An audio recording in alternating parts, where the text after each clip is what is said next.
Hello, traders. I'm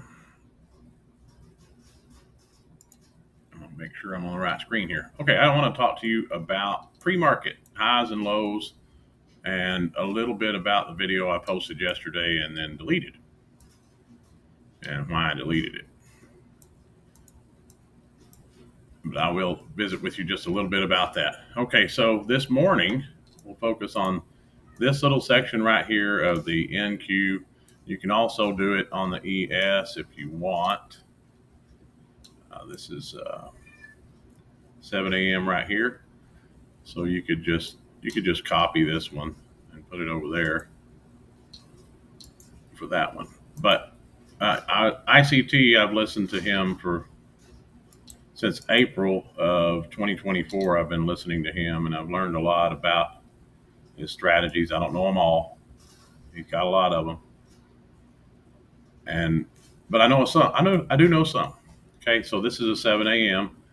That's New York's pre-market. Begins at 7 a.m. New York time. And so you'd mark the low of that as pre-market low. And then we just chopped around all day today. And then the other one should be blue. I don't know why I have it as high. It's red rather, but we'll just make it blue so we see that. And we'll copy it and we'll put it over here. Let's see. 8:15, that's 9:30, so that's after the open. So here's the pre-market high right here. All right, so there we go. We got pre-market high, pre-market low on both indexes marked out. And so this is an example of how the market will generate liquidity. It started here and went straight up and made that high in the pre-market, and then came all the way back down. When the market opened at 9:30, it went and took that high, and by 9:35, 9:36, and then immediately came down and took the low. And that's how you can use pre-market highs and lows to frame a trade. As soon as one of those is taken, if it gives you a reversal signal at all, then you aim back down. You can do just relative equal lows like he did on that one, or you can aim for the bottom, all the way to the bottom. Once there, if it gives you a reversal signal, you can aim back for the top if you want to, or just middle of the range. We ended up taking that high, the previous high, out, but it was a difficult trading day, lots of chop. But if you get in on the extremes, that's your best chance of actually making a successful trade in this situation. But one thing I have not been doing is marking out these pre-market highs and lows. And he actually posted a video of a trade he took today, and I can show it to you in a smaller time frame here. But it was off of this candle right here because the pre-market high was taken. Let me show you. That's the PM session high. All right, so here's our pre-market high right here. We came down half the range, and then as soon as the market opened, he calls this turtle soup. The turtle traders, they would take a long at the extreme, expecting it to go back up, and he calls this turtle soup because he's cooking the turtle traders. When it goes to the extreme, he takes a short, expecting it to go back down. And so this is a turtle soup. Market opens, goes straight up, takes the pre-market high, and then reverses and comes straight back down to the pre-market low. That's a 100-point run. He put a video up today, and it was a 15 big contract. So that's a $30,000 trade he took this morning. If you notice, we don't have a red candle. This is definitely indicative of a run on liquidity. When you see a whole bunch of green candles in the middle on the run up and not a single red one, you know what? That one is the highest high. So this would be our red one right here. As soon as we start closing below, the other one I was looking at did not have that. The other time frame, I guess. As soon as we start closing below that red candle right there, we haven't had a fair value gap yet, but we get one right here. These candle bodies respect it. So we could get in there for a short to at least this level, and you could go all the way to the lows. Maybe if you got in on more than one, you could take some off here and then aim for the lows on a Hail Mary. But that's a really good way to use those pre-market highs and lows. I think that'll be beneficial to you if you'll start marking those out. And let's see how the ES treated them. Okay, so I'm not going to go to the smaller time frame. I might. But so here's our pre-market high. Same kind of deal. We went up, took it out, and then immediately back down and took out the lows. So that was really the only trade I saw available today. I mean, to me, the market was just trash, and I ended up not trading today.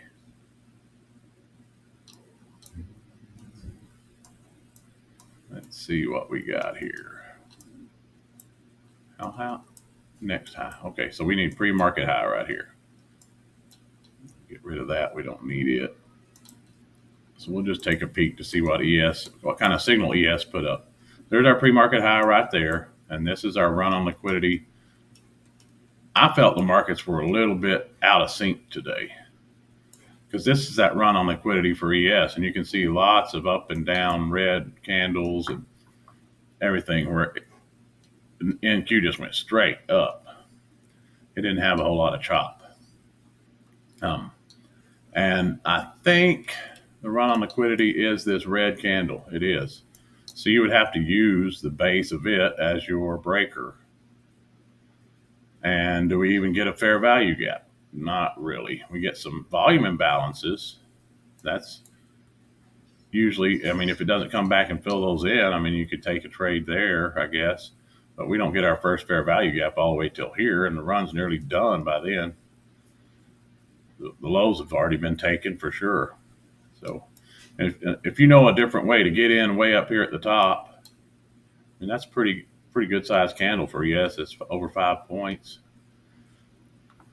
I don't really see an entry signal here for ES, but I do see one over here on NQ. This is our first fair value gap after we pulled away, and then the candle bodies are respecting it. So you could take a short there. He actually took a short as soon as this candle didn't take it and we broke below. He took a short here on this candle, and he used the halfway point of this wick as his stop, where that one stopped. He put his stop just above that, and it worked out for him swimmingly. But I would just pre-market high, pre-market low. You can just put it on a 15-minute chart and find 7 a.m. and just mark the low and the high between 7 a.m. and 8:30 a.m. or 9:30 a.m. Before the market opens. So 9:29. Mark out the high and the low of that, and then see how the market behaves when price opens back up. Okay. The video that I put together yesterday about the scalping thing or the hedging, I think as long as you're not thinking I'm going to make money on this trade to the downside, or you're just using it to protect your position, or maybe you're not, like, for example, let's say we're in a range right here like we were today.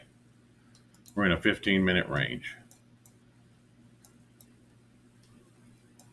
or whatever this is. We are perfectly okay with being able to, if you're wanting to play a breakout, put a short at the bottom of that range and a high at the top of that range.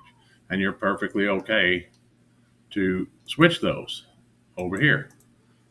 So you're thinking Nasdaq's going to break out above the range, and or maybe whichever one it happens. So say we're going to play a breakout on the Nasdaq and a fall away on because if you can see that it's falling down. This one went more up. So we may be thinking ES is going to fall out, maybe take some lows down here or something. That's okay. You can take a opposite position in these things.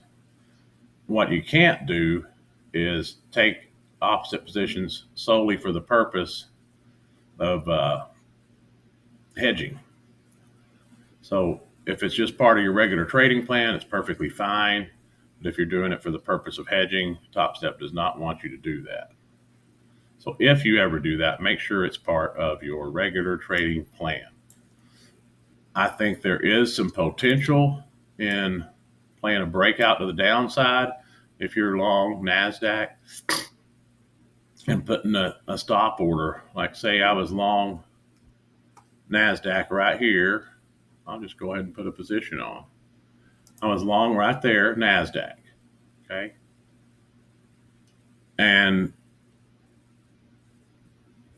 let's say I'm thinking it's going to go long, but just in case it doesn't, I want to break out to the bottom.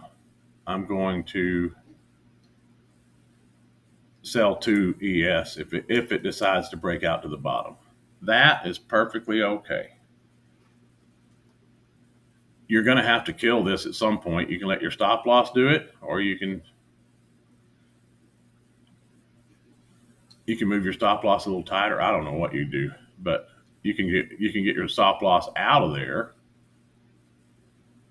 Or maybe you play both. Maybe let's say we put on $100 worth of risk, and ES breaks lower, takes out this low, you take your profit, and then it goes back up. That's all perfectly legal. You're playing a trade within a trade. That's all fine.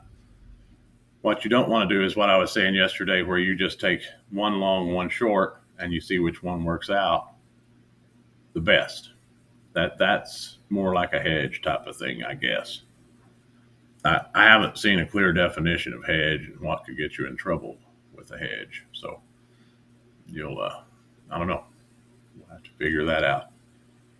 I would just say as long as you're making positions like this, you're fine.